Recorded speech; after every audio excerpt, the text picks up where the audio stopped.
전문 분야 시즌마다 주제를 정해서 그 분야의 전문가와 함께 만들어가는 전문 분야 시즌주입니다. 어려운 글쓰기는 과학이다 라는 새로운 주제이고요. 오늘은 글쓰기의 개요부터 조선대학교 자유전공학부 이동순 교수 함께 하겠습니다. 안녕하십니까? 안녕하십니까? 그분 맞고요. 주제가 달라졌습니다. 예, 네. 글쓰기입니다. 네. 글을 쓴다는 건 뭘까요? 글을 쓴다는 건 네. 전달하고 싶은 것입니다. 전달하고 싶은 것. 말로도 할 수 있고 이제 말 아닌 것은 이제 글을 쓴다는 거군요. 네, 그렇죠. 그러니까 우리가 의사소통 영역이라고 하는 게 있죠. 네. 의사소통을 하기 위해서는 특히 우리 초등학교 입학할 때부터 4가지 영역으로 교과서가 따로 나오잖아요. 읽기, 말하기, 예. 듣기, 읽기, 쓰기. 네. 네, 우리는 이 4가지 방식으로 의사소통을 합니다. 아니 글을 쓴다는 건 전달하는 거라고 말씀을 해주시니까 네. 너무 쉽게 되는 게 그러면 상대방이 그 글을 읽고 이해를 하기 쉽게 했으면 잘 쓰는 글이겠네라는 생각이 훅 지나가거든요. 아, 그렇습니다. 너무 표현이 좋았어요. 아닙니다. 글 쓴다는 게. 네, 네. 네. 그렇다면 이제 의사소통인 건데요. 네, 네. 요즘에는 주로 어디에서 의사소통을 한다고 보면 될까요? 아나운서님 어디서 소통을 하고 계시나요? 너무 청년들을 보면 SNS죠, 뭐. 네, 그렇죠. 네. SNS를 통해서 네. 자기의 일상을 일거수일투족으로 올리기도 하고 또 멀리 있는 사람과 가까이 소통을 하기도 하죠. 근데 이거를 글이라고 말할 수 있습니까? 이건 엄밀한 의미에서 글이라고 하기는 어렵죠. 의사소통을 하고는 있지만 엄밀한 의미에서 글이라고 보기는 어렵습니다. 예. 이유는 축약어들을 많이 쓰죠. 네. 그리고 이모티콘, 표정이나 이미지를 가지고 자기의 상태를 전달하는 건데 의사소통이되 글은 아닌 거예요. 네. 그래서 왜 특히 더 제가 이렇게 말씀을 드리냐면 네. 요즘 세대들은 우리가 디지털 원주민이라고 하거든요. 모든 이 멀티태스킹도 다 되죠. 이 친구들은. 그런데 우리들처럼 기성세대에 속하는 사람들은 디지털 노마드예요. 노마드가 뭐냐. 이주하면서 이렇게 그 동물들을 사육했었던 이제 유목민이라고 합니다. 그러니까 우리들은 뭘 하려면 일일이 찾아봐야 되고 느리고 그렇죠. 그래서 엄밀한 의미에서 우리들이 SNS상에서 하고 있는 갑자기 슬펐어요, 교수님. 요즘 친구들은 그냥 태어나서부터 아는 것 같은 느낌으로 하는데 우리는 뭔가 새롭게 하나 하려면 엄청 배워야 되거든요. 네, 제가 휴대폰을 업그레이드를 하라고 해서 했는데 네. 그 순간 당황했어요. 한 다음에 기능들이 막 이렇게 달라져 있으니까. 네. 그래서 이제 우리들의 노마드입니다. 예. 일단 오늘 첫 번째 시간이고 네. 주제가 글쓰기도 과학이다 이거든요. 네. 무슨 뜻으로 해석을 해야 됩니까? 그렇죠. 네. 약간 글쓰기도 과학이라고 그게 말이 돼? 이런 네. 생각이 좀 드실 텐데 자꾸 침대만 떠오르고 있습니다. 네. 편하게 생각하시면 좋을 것 같습니다. 많은 사람들이 글 쓴다라고 하면 뭔가 써야 한다라는 두려움들을 많이 갖고 있잖아요. 그런데 그렇게 생각하지 않으셔도 되고 또 하나하나 이 단계라고 하는 게 있습니다. 네. 그러면 그 단계를 따라서 하다 보면 사실은 어렵진 않죠. 네. 근데 대부분 무작정 바로 쓰려고 하니까 어려운 거고 그리고 어떻게 해야 될지도 잘 모르겠고 네. 그런 상태여서 두려워하는 건데 과학이다라고 말씀을 드리는 것은 다 이유가 있겠죠? 뭐 이론이 필요한 건가요? 네. 그렇다라고 이야기할 수 있겠습니다. 네. 모든 사람들이 오늘 분명히 글을 썼습니다. 아까 SNS 상에서도 썼을 테고 또 길든 짧든 어떤 식으로든 소통의 단계에 들어섰을 테죠. 그리고 이제 글 쓸 때에 이 의사소통의 도구로 무엇을 쓰나요, 우리가? 글을 쓸 때 의사소통의 도구로요? 네. 뭘 말씀하실까요? 문자입니다. 네. 네, 문자를 사용하죠. 그걸 통해서 이제 의사 표현하고 싶은 말을 분명히 담는 건데, 그러려면, 무엇을 어떻게 담을 것인가 이것만 결정이 되면 되는 거예요. 네. 그래서 이제 구체적으로 하나하나 좀 설명을 드려보겠습니다. 그러니까 중요한 건 무엇 그리고 이제 어떻게가 되겠군요. 그렇죠. 네. 그런데 그 전에 단계가 또 있습니다. 예. 그러니까 글도 연습하면 잘 써질 수 있다는 거죠, 교수님? 물론입니다. 네. 물론이고요. 첫 예. 번째, 글쓰기도 과학이다라고 제가 말씀을 드렸으니까. 내가 쓰는 글을 누가 읽을 것인가? 대상이 중요한가요? 네. 어. 그게 이제 가장 첫 번째로 중요하게 생각해야 되는 거예요. 예를 들면, 학생들이 가르치고 있는 교수인 저한테 글을 써서 제출했다고 쳐요. 그러면 학생들은 누구의 수준을 맞춰야 돼요? 교수님의 수준에 맞춰야죠. 그렇죠. 네. 그래서 글을 쓸 때는 읽는 사람이 누구인가 첫 번째 포인트.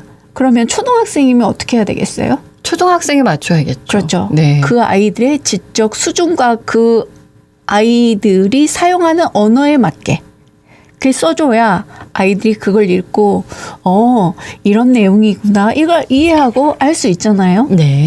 그래서 첫 번째가 바로 누구? 대상. 읽을 대상. 네. 자, 독자를 선정하는 거예요. 자, 첫 번째, 그 다음에 두 번째. 예. 무엇을 쓸 것인가? 무엇을 쓸 것인가? 예, 이게 예. 이제 바로 주제를 정하는 거예요. 네. 그 다음에 어떻게 쓸 것인가? 그러면 조금 더 구체적으로 말씀을 드려보도록 하겠습니다. 예. 네. 이제 방법도 중요한 거죠. 저희가 책 읽을 때 가장 기본적이었던 것이 서론, 본론, 결론. 다른 말로 하면 이제 도입부 뭐 이런 식으로 그렇죠. 글을 썼었는데. 네. 그래서 이제 이 단계라고 제가 표현을 하는 건데 이걸 과정이라고도 이해하셔도 되고요. 예. 자, 무엇을 쓸까 단계에서 제일 중요한 거 이제 예를 들면 특정한 무엇에 대해서 쓰세요라고 했다고 칠 때 주제가 주어졌을 때. 그 주제는 진짜 주제가 아닌 거죠. 예를 들어서 학교. 오늘처럼 비가 내리진 않지만 이제 비에 네. 대해서 쓰세요라고 했을 때 그냥 대부분 사람들이 제목도 비고 제목도 학교인 거예요. 그렇게 쓰면 안 돼요. 아. 네, 그건 이제 다음 시간에 좀 말씀을 드릴게요. 그래서 무엇을 쓸까 해서 그냥 학교를 줬을 때 나는 비에 대해서 이것을 어떤 내용으로 자세하게 담을까? 내가 이것에서 가장 하고 싶은 말이 뭐지? 네. 요거를 정하는 과정을 거쳐야 한다는 거예요. 자, 비와 관련된 추억이 있나? 내가? 그러면 추억과 관련해서 써봐야지. 그럼 범위를 좁힌 거잖아요. 네. 비와 추억. 네. 네. 그 다음에 그래 비와 추억을 떠올려 보니까 비 오는 날에 받았던 빨간 장미가 생각나는구나. 뭐 그렇다면 그걸 나는 써야지. 이게 주제 선정하는 단계의 핵심이에요. 네. 그러면 이 주제의 핵심 이걸 주제문이라고 하잖아요. 우리 학교 다닐 때 위에 그래 주제는 무엇인지 찾으세요처럼 그러면 그것이 이제 조금 더 쉽게 설명을 드리면 내 글의 최종 목적지인 거예요. 네. 하고 싶은 말의 가장 핵심. 그러면 그것에 닿을 수 있게 글을 써야겠죠. 목적지에 그렇죠. 갈 수 있게. 그러려면 어떻게 갈까? 그게 이제 그 다음 단계인 거예요. 네, 걸어가는 거하고 똑같은데요. 오늘 내가 시장을 갈 건데 시장을 갈 때 어떤 길로 해서 갈 것인지 정하는 거잖아요. 그리고 시장에 가서 뭘 살 건지도 정하는 거고. 그렇죠. 거의 그런 느낌이네요. 맞아요. 글 쓰는 것도. 뭘 살 것인지 정하는 거. 이게 주제의 문이라고 생각하시면 됩니다. 그렇겠군요. 그 다음에 이제 시장에 가는 과정, 길이라고 설명을 아주 잘해 주셨는데 그게 어떻게 쓸까예요. 네. 우리가 글의 최종 목적지 이제 자동차를 운전할 때 내비게이션에 나 어디 갈 거야 이렇게 목적지 하고 쭉 누르면 우리 이제 너무 멋진 목소리로 길을 안내해 주잖아요. 좌회전하시고 네. 어떻게 하라고. 그게 바로 그 다음 어떻게 쓸까에 해당하는 단계인 건데 네. 그러려면 그래서는 어떻게가 뭐뭐 있어요? 제가 그걸 말씀드리려고 합니다. 네. 이제 이게 어떻게 보면 내비게이션 역할을 하는 것이라고 할 수 있는데, 그래 내가 비 오는 날에 빨간 장미를 받았지, 그날이 참 아름다웠어, 이걸 쓴다고 한다면 그 과정에 떠오르는 모든 것들을 다 써보는 거예요. 그게 문장이든 낱말이든 뭐든 비가 주는 느낌들, 그때 있었던 생각들, 그 다음에 나의 감각들, 뭐 장미 그러면 빨간색, 뭐 사랑, 뭐 열애, 뭐 흑장미, 흰장미, 모든 종류들을 다 써보는 거예요. 네. 안 돼 간추리지 말고 떠오르는 생각들, 이것들을 이제 학교 다닐 때 대부분 배우셨을 거예요. 마인드맵, 네. 브레인스토밍. 네. 머리가 깨지도록 폭발해 버릴 정도로 집중해서 네. 생각하라는 뜻이죠. 그 다음에 자, 나는 더 이상 머리에 짜낼 생각이 없어, 이렇게 다 해보니까 더 이상 나올 게 없는 것 같아. 그러면 그 다음 단계에서 그래 그러면 이제 유형이나 주제별로 떠올렸던 생각들을 다시 정리해 보는 거예요. 네. 그러면 묶어지겠죠. 장미의 종류, 뭐 장미의 색깔, 뭐 장미의 꽃말, 이런 식으로 묶어질 거 아니에요. 네. 떠오르면 그러면 예를 들어서 비와 관련된 음악에 대해 썼다 그러면 이걸 또 다 체크해서 모아지겠죠. 그 다음에 감각, 비가 주는 감각. 축축이 젖었을 때 느낌이 좋은 느낌일 때도 있고 좋지 않은 느낌일 때도 있잖아요. 이제 그것들을 또 이렇게 묶어보는 거죠. 네.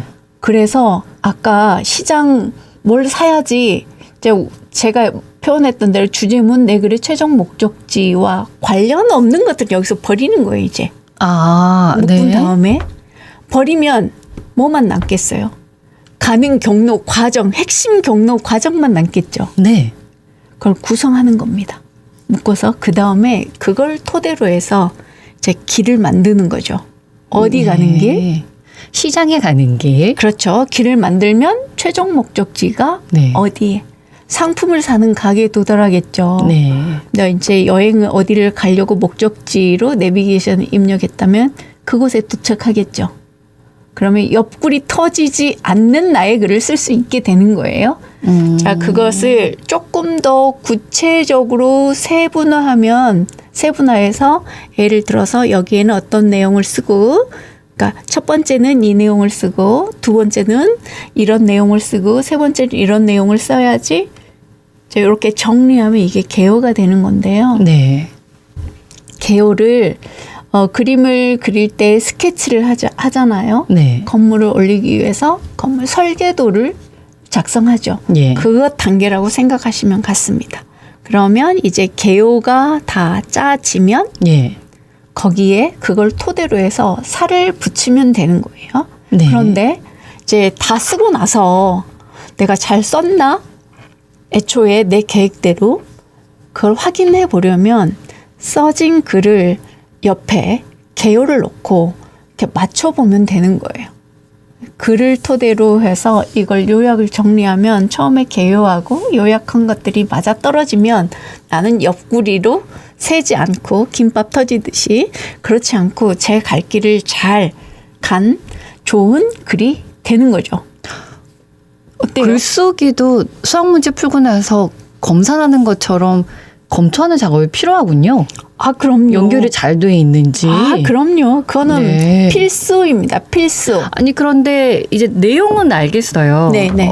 글쓰기를 할 때 처음부터 글을 들어가는 게 아니고 표라고 해야 될지 그림을 먼저 그리라고 해야 될지 브레인스토밍을 하는 그거 자체를 먼저 해놓고 나서 거기서 이제 가져오는 건데 네네. 그거는 이제 중간이 되는 거잖아요. 그러면 앞에 부분하고 마지막 부분은 어떻게 써요? 실제 글 쓰는 단계는 저는 아직 안 들어갔습니다. 중간에 이런 이제 게 필요하다. 글을 쓰기 위해서 네. 준비 단계를 설명을 드린 거고, 네. 자, 다 썼다라고 가정을 했을 때 내가 네. 이 개요대로 잘 썼는지 확인하는 작업이 필요하다. 네. 그래서 이제 옆에 요약 정리 써놓은 글을 가지고 다시 간추려 보면 개요하고 간추려 놓은 것이 맞아떨어지면 나는 애초에 목적지 그리고 가는 과정대로 잘 다듬어진 글을 썼다. 네. 이제 결론은 그렇게 내릴 수가 있는 건데요. 그 본론이 먼저 나오는 거네요. 그건 이제 제가 이 시간을 계속 들어야 되는 거죠.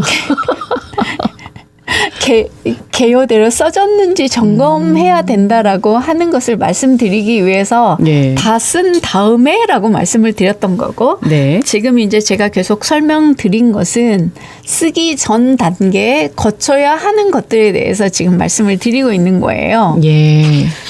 이게 먼저 필요한 거군요. 네네네. 무조건 저는 이렇게 글을 쓰기 시작했었는데. 대부분이 다 그렇죠. 네. 그래서 학생들도 그렇고 모든 일반인들도 그렇고 뭐에 대해서 쓰라고? 그러면 딱 백지에다가 바로 쓰기부터 시작해요. 제가 말씀드린 이 모든 과정들은 생략하고요. 바로 쓰기 시작해요. 이 과정을 하게 되면 어떤 게 좋아집니까? 이 과정을 거치는 단계에서는 생각을 엄청 많이 하게 되죠. 그러겠네요. 그 다음에 구성하고 개요를 짜는 단계에서는 내 머릿속에 수없이 많은 생각을 거쳐서 논리적으로 글을 쓸 내용들이 생각이 정리가 다 돼버리잖아요. 관여 없는 것들은 다 버리게 되는 거고요. 그럼요. 네. 그리고 이제 스스로가 검증하는 단계를 거치는 거죠. 그래서 무작정 썼을 때 옆으로 빠져서 허당에 빠지는 글을 쓰게 되는 것을 방지할 수 있습니다. 예를 들면 이제 대부분 사람들이 고민하는 게 처음 쓸 때 어떻게 써야 될지 잘 모르겠어요. 예. 쓰다 보면 그 말이 그 말이에요. 네. 그 다음에 마무리를 어떻게 해야 될지 잘 모르겠어요. 네. 자, 이렇게 이야기를 하거든요. 그 네. 다음에 또 하나. 저는 어휘력이 부족한 것 같아요. 이런 말들을 많이 하거든요. 그러면 그 어휘력을 늘리려면 어휘력이 없는 게 아니에요. 이미 우리는 수많은 과정을 통해서 습득한 정보가 저장되어 있거든요. 네. 꺼내 쓰는 연습을 안 해서 그런 거예요. 생각해 보세요. 태어나서 지금까지 들었던 수많은 말들이 내 안에 정보로 저장되어 있죠. 그런데 쓰는 단어만 계속 쓰게 되거든요. 그렇죠. 예. 근데 저장되어 있는데 어느 순간 탁 터트리면 그 단어들이 떠오르고 내가 알았던 지식들이나 과거의 경험들이 떠올라지거든요. 이제 그것들을 하는 작업이 아까 브레인스토밍, 네네. 마인드맵 단계에서 제가 짧게 설명을 드렸지만 그 단계에서 이제 터져 나오게 되는 거죠. 예. 그래서 생각을 멈추지 않고 계속 내 생각이 끝났다라고 내 스스로 느낄 때까지 계속 써보는 단계가 필요한 거예요. 그래야 쓰면서 어휘력이 부족하구나. 일단 거기에 사라질 수 있고 그 다음에 처음에 어떻게 써야 될지 모르겠어요. 마무리 어떻게 해야 될지 모르겠어요. 쓰다 보면 그 말이 그 말이고 똑같은 말을 반복하고 있는 것 같아요를 미연에 예방할 수 있는 게 바로 제가 설명드렸던 독자, 누가 읽을 것인지, 무엇을 쓸 것인지, 그리고 어떻게 쓸 것인지. 자, 요 단계를 거치면 방금 노정된 어떻게 할지 모르겠어요. 막 이렇게 무작정 쓰고 나면 뭐 그게 그거예요. 라고 하는 문제들을 해결할 수 있는 거죠. 네. 아직 우리가 글 쓰기를 시작도 안 했어요. 네. 지금 말씀해 주신 건 글을 쓰기 전에 해야 하는 그 단계에 대한 네. 설명이에요. 네, 아주 가장 기본적인 거예요. 네. 그래서 그러면 제가 설명드린 것들을 이제 이걸 이제 인문학적으로 하면 논리고요. 논리고 또 과학, 글쓰기도 과학이다. 과학도 논리거든요. 추론을 네, 통해서 이제 얼른 결론에 이르는 과정이니까 또 마찬가지예요. 이제 조금 더 뒤에 설명을 다음에 또 설명을 드리겠지만 네. 예를 들어서 가을에 추수를 해서 벽실을 방앗간에 벼를 가지고 가잖아요. 그러면 분리되죠. 네. 무엇과 무엇으로 분리되나요? 그걸 겨와 그렇죠. 겨, 밀겨. 예. 겨도 이제 완겨하고 밀겨. 그리고 네. 내가 이제 백미로 뺄 것인지 네. 현미도 몇 도로 뺄 것인지 자, 반만 깎아낼 것인지 아니면 70도로 깎아낼 것인지 뭐 이런 과정이 있어요. 거기에 따라서 이렇게 완전 분리되듯이 글쓰기도 똑같아요. 네. 그래서 이건 이제 다음에 차후에 또 설명을 드려볼게요. 그래서 네, 알겠습니다. 글쓰기도 과학이다라고 말씀을 드리는 겁니다. 옆으로 안 빠지면 되는 거죠. 안 그러네요. 빠져가죠. 네, 막연하게 그냥 쓰는 거 아니고 차근차근 배워보도록 할게요. 오늘은 글을 쓰기 전 단계에 대해서 배워봤습니다. 고맙습니다. 네, 감사합니다. 조선대학교 자유전공학부 이동순 교수와 함께했습니다. 언제 어디서나 내 손 안의 뉴스. 강주 MBC 뉴스 유튜브 구독으로 함께하세요.